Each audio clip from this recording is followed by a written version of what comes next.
BJP MP Etela Rajender మాట్లాడుతున్నారు. ఇప్పుడు అలాగే చూద్దాం.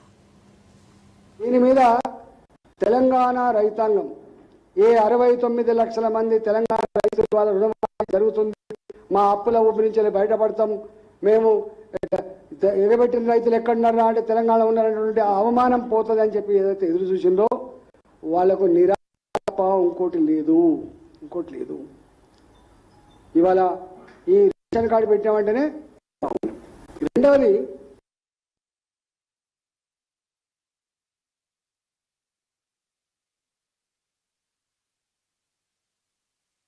చివరికి అవుట్ సోర్సింగ్ లో పనిచేసే 12,000 13,000 ఉద్యోగులు రేషన్ కార్డు ఉండదు, సింగరేణి కార్మికులు రేషన్ కార్డు ఉండదు, రాదు రేషన్ కార్డు.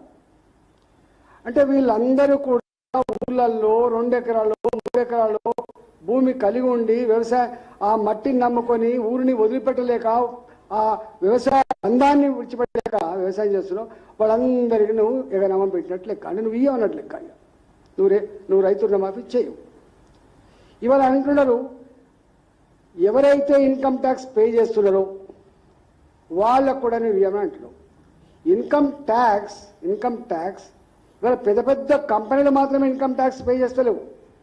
ఇవాళ ఇన్కమ్ ట్యాక్స్ పే చేస్తున్న ప్రభుత్వ ఉద్యోగులు, సింగరేణి కార్మికులు, రిటైర్డ్ ఉద్యోగులు, అన్నిటికంటే మిక్కిలి రైతులు కూడా అక్కడక్కడ ఇల్లు కట్టుకోవాలన్నా, ఏవో కారు కొనుక్కోవాలన్నా, కొడుకును అమెరికా పంపించాలన్నా కూడా క్రిసిల్ రేట్ల మీద మాట్లాడుతున్నారు. క్రిసిల్ రేట్స్ అని మాట్లాడుతున్నారు. అంటే బ్యాంకులలో మాకు అకౌంట్లు ఉండాలి, మాకు ఇన్కమ్ ట్యాక్స్ పే చేసినట్టు కూడా ఉండాలి అని చెప్పి వాళ్ళు కూడా ఈ మధ్య కాలంలో ఇన్కమ్ ట్యాక్స్ పే చేస్తున్నారు.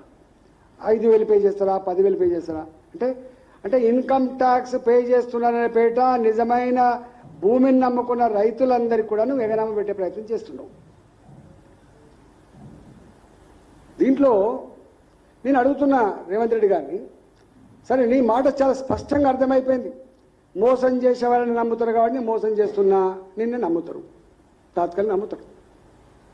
నేను అడుగుతున్నా, ఏ సోనియా గాంధీ గారు పుట్టినరోజు సందర్భంగా ఇస్తా అని చెప్పినవో, దేవత అని చెప్పినవో, దేవత మీద ప్రమాణం చేసిన మీరు మొన్న జోగులాంబ, మా యాదగిరి నరసింహ, మా వేమరావుల రాజన్న, మా భద్రాద్రి రాముడు, అన్ని దేవతల మీద, శివలాల్ మహారాజు అన్ని దేవతల మీద కూడా ప్రమాణం చేశారు. అంటే నీ మాటకు నమ్మకం పెడతలేరని చివరికి దేవులను కూడా అడ్డం పెట్టుకొని చేసావు. నేను అంటున్నా, తెలంగాణ ప్రజలారా, ఎన్నికల ముందు కావచ్చు, ఎన్నికల తర్వాత కూడా కావచ్చు, రేవంత్ రెడ్డి గారు ముఖ్యమంత్రి హోదాలో రైతు రుణమాఫీ గురించి మాట్లాడినటువంటి మాటలన్నీ కూడా మీరు వినండి. వారు ఎన్నికల ముందు ఇంకెంత మాట్లాడండి అంటే, మీరు ఎందుకు కడుతున్నారు రుణాలు, ఒకవేళ మీరు ఏమైనా కట్టిన వాళ్ళు ఉంటే మళ్ళీ అర్జెంటుగా బ్యాంకుకు పోయి 2 లక్షల రూపాయలు రుణం తీసుకో. ఇది రేవంత్ రెడ్డి గారు మాట్లాడండి. నిజంగానే పుసుకునే నా మాట నమ్మి కనుక తీసుకుంటే కథమైపోతుండే వాళ్ళు. చివరికి రైతులు అక్కడక్కడ రీషెడ్యూల్ చేసుకున్నారు. బ్యాడ్ ఉండద్దు, బ్యాంకుకు బ్యాడ్ అకౌంట్స్ ఉండొద్దని, రైతులు కూడా బ్యాడ్ పేరు రావద్దని చెప్పి మళ్ళీ రాబోయే కాలం రుణం పొందాలన్నా లేకపోతే ఇంకేమైనా కావాలి